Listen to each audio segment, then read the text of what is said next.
Nay, ada cerita dari Mbok Yem. Mbok Yem ini punya anak yang dia itu cantik, tapi katanya kena guna-guna karena gagal nikah.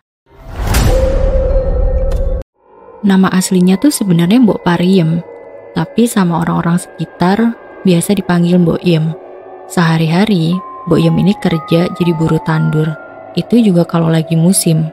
Kalau enggak, dia biasa nerima kerjaan apa aja dari tetangganya. Kadang ngurusin hewan ternak, nyari rumput, kadang juga nerima kalau dititipin anak. Mbok Yem sendiri tuh udah biasa ngerjain sendiri karena suaminya tuh meninggal 20 tahun lalu. Kayak biasanya, Mbok Yem jalan ke belakang rumah ngelewatin kebun yang udah ditumbuhi rumput-rumput. Ya kayak semak belukar, ilalang yang udah tinggi gitu. Di sini, Mbok Yem bawa sepiring nasi, lauk, sama air putih. Jalanlah Mbok Yem ke gubuk kayu sederhana. Di situ ada cewek lagi duduk, ngomong sendiri. Kadang cewek ini nangis, kadang ketawa. Oke. Jadi maksudnya dia gila? Nah, ini. Dia juga dipasung kaki kanan kirinya. Bahkan kakinya itu korengan. Badannya cewek ini juga udah kotor dan bau yang bisa kecium dari jarak jauh. Bener, cewek ini anaknya Mbok Yem dan dia gila. Dia bahkan buang air kecil aja tuh di tempat. Bisa kebayang gak sih? Jalanlah Mbok Yem ngedeket ke gubuk dan buka pintu yang dari seng. Mbok Yem bilang, "Makan dulu, Nduk, biar ibu suapin." Nama anaknya Mbok Yem ini Fitri. Ada obrolan Mbok Yem sama Fitri waktu Mbok Yem itu nganterin makan. "Mas Tejo belum pulang, Bu."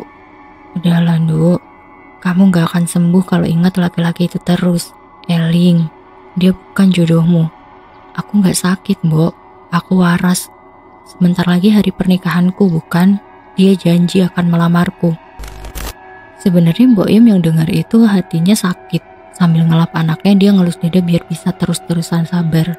Ya, biar gimana pun kondisi anaknya sekarang, Mbok Yem tetap sayang sama Fitri.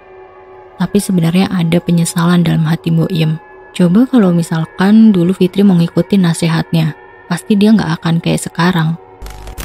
Selama 8 bulan Mbok Yem sabar nerima kenyataan kalau anaknya emang udah nggak waras.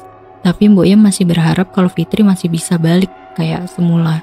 Jadi gadis cantik, sehat, dan normal. Cerita dulu soal Fitri, dia depresi karena pernikahannya gagal. Harusnya dia nikah sama Tejo Gumilar, anak juragan beras di kampungnya. Tapi pernikahannya nggak bisa dilanjutin.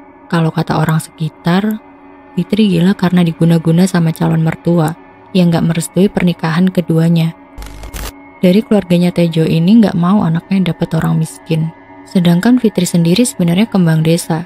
Kulitnya putih, banyak orang yang suka, dan dia juga cantik. Sebelum sama Tejo, Fitri ini sebenarnya udah deket sama Handoko, salah satu warga desa yang pekerjaannya tuh kuli angkut di pasar. Handoko baik, pekerja keras, dan dia juga udah punya rumah sendiri, walaupun masih kayu dan sederhana. Sebenarnya ada harapan sih dari Handoko. Dari kebaikan-kebaikan yang dia kasih, Handoko sendiri berharap hubungannya tuh bisa lanjut ke jenjang serius. Tapi ternyata tuh nggak cukup buat Fitri. Karena Handoko sendiri termasuk golongan orang miskin. Fitri pengen dapat suami yang mapan, apalagi waktu itu kan yang deketin emang banyak. Jadi bikin Fitri goyah dan gak bisa setia sama Handoko. Nah, awal pertemuan Tejo sama Fitri pun, Tejo tertarik karena emang Fitri ini cantik. Waktu itu Fitri sama Handoko putus. Terus diem-diem Tejo sama Fitri pacaran. Sampai ada sesuatu hal yang gak terduga. Fitri hamil. Panik dan marah, Fitri nunjuk Tejo buat tanggung jawab. Kalau enggak, Fitri ngancem bakalan lapor ke kepala desa. Karena Tejo keluarga yang paling kaya dan terpandang di desanya, dia nggak mau nama keluarganya tercemar. Akhirnya dia bikin rencana dan bilang ke Fitri, janji bakalan nikahin. Tejo bilang ke ibunya, tapi bukannya ngasih solusi, masalahnya malah lebih parah. Ibunya minta Fitri buat gugurin kandungannya. Tapi Fitri dijanjiin bakalan dinikahin. Sebenarnya dengan terpaksa Fitri ngikutin kemauan keluarganya. Karena Fitri ini kan cinta banget sama Tejo. Dia tuh kayak dikendaliin dan gak sadar. Apapun yang dibilang sama Tejo, dia lakuin. Sampai akhirnya, hari dimana tanggal pernikahan yang Tejo bilang. Nah, keluarganya tuh malah gak ngasih restu. Karena pernikahannya dianggap aib. Setelah kejadian itu, Fitri sering ngurung diri di kamar. kondisinya makin hari tuh makin menurun. Dia suka marah, ngeluarin kata-kata kotor, merusak benda-benda yang ada di sekitarnya, dan yang parahnya lagi tuh nyoba buat mengakhiri hidupnya sendiri. Karena Mbok Yem sebagai ibu sedih ngelihat anaknya kayak gitu dan gak mau ada kejadian yang enggak, Mbok Yem minta bantuan warga buat masung Fitri di belakang rumah.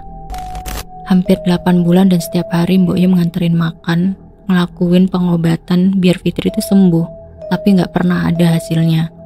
Kata orang pinter, dia itu diguna-guna atau pelet, tapi tingkat tinggi, yang disebut puter giling.